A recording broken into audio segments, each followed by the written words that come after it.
Hello, everyone. I'm Dr. Elliott Parker. I wanted to take a moment to say hello and to welcome you to English 095 Developmental Writing.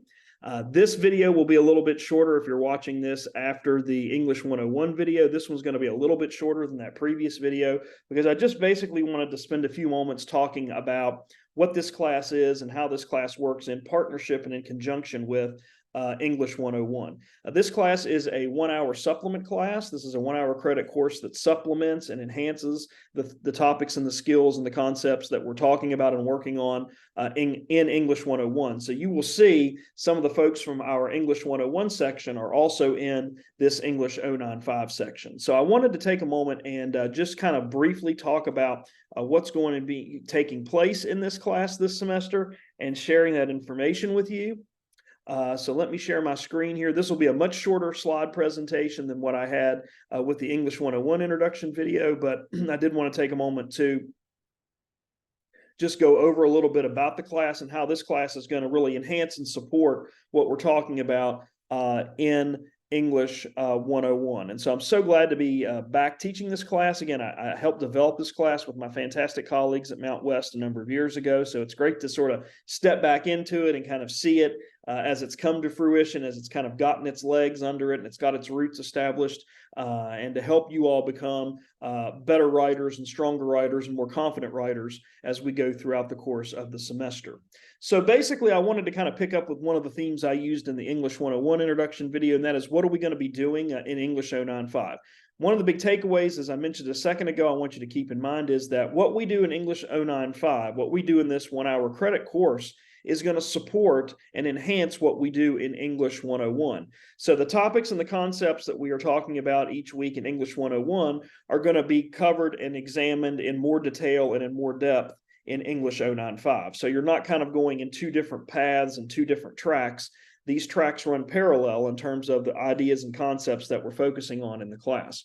So one of the things we're going to be working on over the course of the semester in this course is looking at writing as a form of critical thinking. I think oftentimes we think of writing as just something we sit down and do. We just sit down at the computer and start typing. We just sit down with our notepad and our pen and start writing.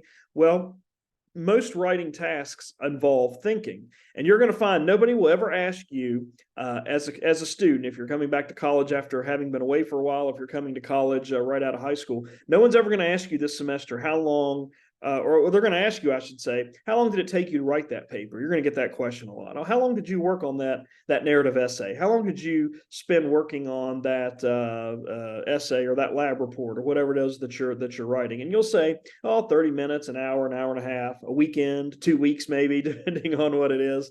But one thing nobody will ever ask you is, how much time did you spend thinking about that narrative essay, lab report, process paper, whatever it might be, before you wrote it?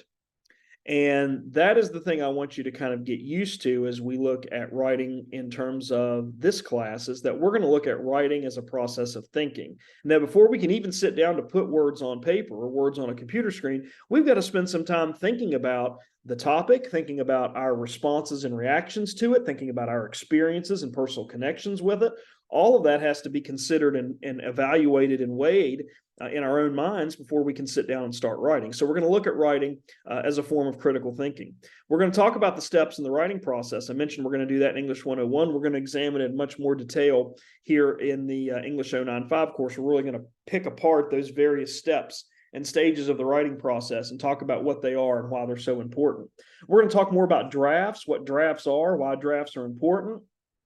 I mentioned earlier that we get ourselves into a lot of trouble and we set ourselves up for disappointment and frustration when we think the first draft has to be perfect. Well, we're going to unpackage this term and this concept of defining a draft and what a rough draft really is.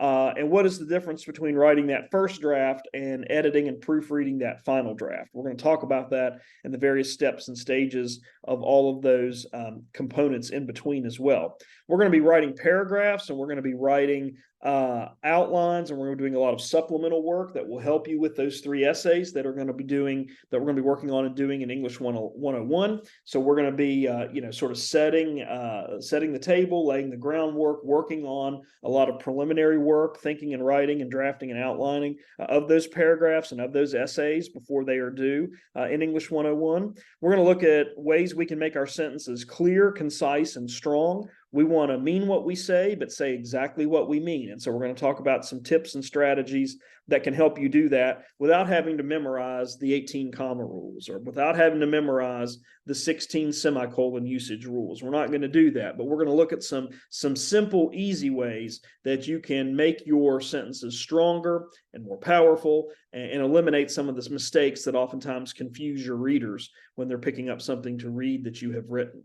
And as I mentioned, the overall theme of this class is we're going to be sort of running parallel with what we're doing in English 101, and we're going to be developing and enhancing and working in more detail and more specifically on those concepts and topics in this particular class. So keeping with the theme from earlier, how can I be successful? As I talked about, be sure that you come to class. Be sure that you don't make the mistake of following along with English 101 and not following along with what's going on in English 095. You want to make sure that you stay consistent and stay on top of assignments in both classes, because what we're doing in English 095 is going to help you be more confident, be more successful, and really produce stronger writing in the English 101 class if you have stayed on top of and done the assignments in English 095. That's part of that parallel track I was talking about. The tracks don't work. The parallelism doesn't work if you kind of ignore one of the classes at the expense of the other. So make sure that you come to class, make sure that you stay on top of what's going on here in English 095. Talked about the positive attitude. Again, there may be moments in this English 095 course where you feel like you just can't understand something or you're having a hard time grasping the concepts. Just hang in there. It will be okay. You'll have other things that'll come easily to you just like that. So that's part of the learning process is bridging those gaps of knowledge that we have on a variety of different topics. As I mentioned, also ask for help if you need it. Please let me know if you have questions or concerns, or if you're struggling, let me know. Don't be afraid to ask. Don't be afraid to tell me I'm struggling. No one is going to criticize you or make you wear a scarlet letter around your neck because you've asked for help.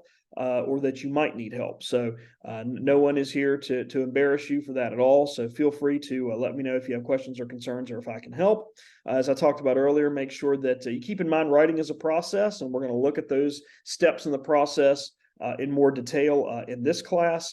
And as I said earlier, you make sure that you teasing and taunting of classmates for having different perspectives than you is certainly not allowed. So I think you will see as you get started with the Blackboard course in English 095 how the assignments run parallel. It might take a couple of weeks for things to really dovetail back together, because we're kind of introducing the course, getting our feet wet with navigating Blackboard and how to find things within the Blackboard shell and what's located where and what does this heading mean and all of that. So that's going to take a couple of weeks for us to kind of wrap our hands around it or wrap our heads around it. And that's perfectly okay, especially if you've never taken an online class before. And as I said earlier, you're a little unsure of how all this works. It'll take you a week or two to kind of get the hang of things, but it will be fine. And we will get our heads and hands wrapped around it, and it will be okay. But you'll see as we move forward how the work that we're doing in the English 095 class connects strongly and runs right alongside the work that we're doing in English 101. So please be sure that you don't forget to do the work in this class. So we have assignments due weekly in this class, just like we do in English 101. So don't fall behind in either one of those classes. Make sure that as you schedule out and plan out your week in terms of when you're going to do your English homework and your reading and your writing, make sure that you give enough time to do it both for the English 101 class, but also for the English 095 class. So again, I'm looking forward to having you in class this semester. I feel like in this class, I really get to know you all a lot better because I have more interactions with you and we talk more, and I read your thoughts and read your drafts and see your comments in the discussion boards and all of that. So I'm looking forward to that, to getting to know you all a little bit better and stronger than maybe some of the folks that I just see in English 101. But I'm glad to have you in class this semester. Looking forward to working with you. And again, please reach out to me if you have any questions or concerns, and we'll talk again soon.